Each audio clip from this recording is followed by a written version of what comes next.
Crews are trying to clear drains in the Dunbar community. Workers had to wade into the water, waist high, you can see, to unclog this drain.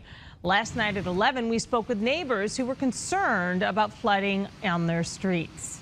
Many streets in Dunbar have been a nightmare. Neighbors say they've asked the city for help, but roads still flood. NBC2's Levi Ismail is on the corner of Stella Street and Ford Street.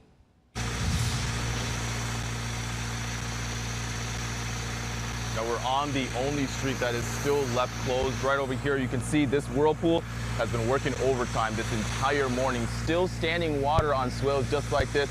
But there's actually a pipe that's connected into the water here through this generator that you see, sending water right across the street, dispersing it all the way through just to make sure we don't run into any more flooding issues.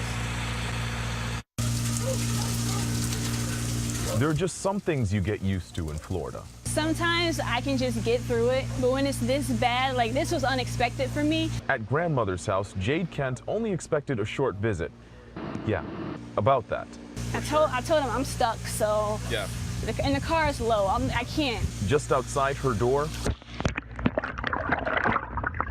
pools of water everywhere. Here, the only motor running hasn't stopped since daybreak. A generator forcing water from one end of the street to the other. We know that it's going to take a few hours to drain. Typically, but this is anything but typical. Right over here, you can see the folks from the Public Works Department trying to clear up a swale. You can see just how far up the water has actually gone. Once those ditches get full, right here, it's just a pocket and it just sits. Down the street, the newest fishing hole. Just mind the buses. This doesn't happen like this. Like I said, it rains all the time. Washed out from going home, Devin Wren figured he'd wait out the storm.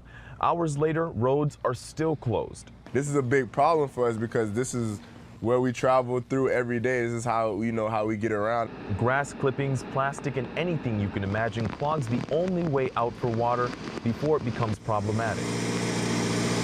Neighbors are starting to get used to this sound. For better or worse, it's help. It's an inconvenience. However, because it happens so often, we kind of just deal with it.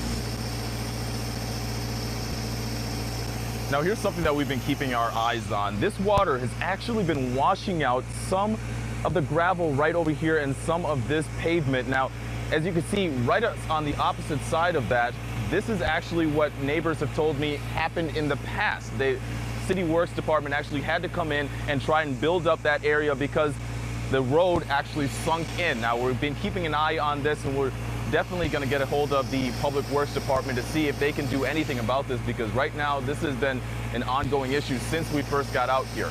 Reporting in Fort Myers, Levi Ismail.